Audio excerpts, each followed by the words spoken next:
सीढ़ियों से जाना हार्ड वर्क, लिफ्ट से जाना स्मार्ट वर्क। जिंदगी में आपके सामने हमेशा दो ऑप्शन आएंगे, या तो आप ज्यादा समय और ज्यादा मेहनत कर लें यानी हार्ड वर्क, या अपना दिमाग लगाकर उसी काम को कम समय में और कम मेहनत लगाकर कर लें यानी स्मार्ट वर्क। ये लाइन आप लोगों ने कई लोगों के मुंह से सुनी होगी, think out of the box, यानी कुछ अलग सोचो। तो आज मैं करूंगा आपसे कुछ अलग बात, स्मार्ट स्टडी टिप्स। जब भी आप टाइम टेबल बनाएं तो सबसे पहले वो सब्जेक्ट पढ़ें जो आपको टफ लगता हो। अगर आप पहले इजी सब्जेक्ट पढ़ोगे तो आपके दिमाग में हमेशा टफ सब्जेक्ट पढ़ने की बात घूमती रहेगी और इससे आप फोकस नहीं कर पाओगे। डर के आगे जीत है, तो पहले जिस चीज़ से डर लगता है उसको पढ़कर ख़त्म कर दो। फिर उसके बाद ब्रेक लीजिए 5 से 10 मिनट का, और नेक्स्ट सब्जेक्ट वो होना चाहिए जो आपको पसंद हो, जो आपको इजी लगता हो।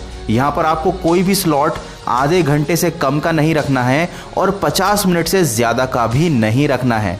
एक रिसर्च के मुताबिक किसी भी सब्जेक्ट को जब आप आधे घंटे से कम पढ़ते हैं तो उसका इम्पैक्ट आपके दिमाग पर कम होता है, यानी आप अपने दिमाग की पूरी क्षमता का इस्तेमाल नहीं करते। और यदि आप किसी भी सब्जेक्ट को 50 मिनट से ज़्यादा पढ़ते हैं तो ये आपके दिमाग की क्षमता से कहीं ज़्यादा अधिक हो जाता है। आपका फोकस 50 मिनट के बाद कम हो जाता है, आपको समझ में आना बंद हो जाता है और आपका पढ़ाई में मन लगना भी बंद हो जाता है। तो हमेशा किसी भी एक सब्जेक्ट को 50 मिनट से ज़्यादा कंटिन्यूसली ना पढ़ें। 50 मिनट के बाद बीच में ब्रेक ज़रूर लें, और हाँ, ब्रेक केवल 5 से 10 मिनट का ही लें। आप चाहें तो उसमें मोबाइल भी चला लें, लेकिन अपने मोबाइल में अलार्म ज़रूर सेट कर लें 5 या 10 मिनट का, ताकि कहीं आपका ये 5 मिनट का ब्रेक 50 मिनट के ब्रेक में ना बदल जाए। इस डायग्राम को ध्यान से देखिए, यहाँ पर साफ साफ दिखाई दे रहा है कि अगर आप किसी चीज़ को केवल पढ़ते हैं तो केवल उसका 10% हिस्सा ही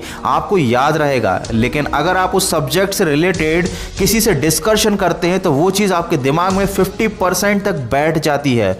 और आप यदि उस टॉपिक को किसी को पढ़ाते हैं, समझाते हैं, तो आपके दिमाग में वो चीज़ 90% तक याद रहेगी और पॉसिबिलिटी है कि आप उसे कभी नहीं भूलोगे। तो वाकई में अगर आप कोई टॉपिक याद रखना चाहते हैं तो अपने क्लासमेट के साथ उस टॉपिक पर डिस्कस ज़रूर कीजिए, और अगर पॉसिबल हो कोई आपसे रिक्वेस्ट करे तो उस टॉपिक को आप उसे समझाइए, क्योंकि अगर आप उसकी हेल्प करेंगे तो इसके साथ ही साथ आपकी भी बहुत हेल्प हो जाएगी।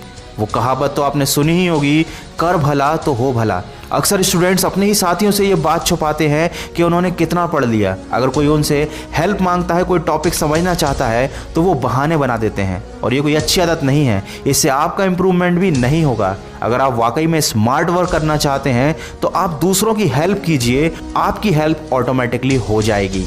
वीडियो के अंत में इतना ही कहना चाहूँगा कि अगर आपको परीक्षा से डर लगता है तो ये बात याद रखें कि ज़िंदगी में हमें ऐसी बहुत सी परीक्षाएं देनी होंगी। यदि हम एक ही परीक्षा के नतीजे से मायूस हो जाएंगे तो हमें परीक्षा नाम से डर लगने लगेगा, जो कि हमारे लिए बिल्कुल भी ठीक नहीं है। ये सोचिए कि परीक्षाएं और कठिनाइयाँ हमारे जीवन का एक हिस्सा हैं, और इसी से हमारे व्यक्तित्व की असली पहचान बनती है। पढ़ाई में ब्रेक के दौरान सुने कुछ अच्छा, जिससे आपका माइंड रिफ्रेश हो जाए और आपको कुछ सीखने को भी मिले।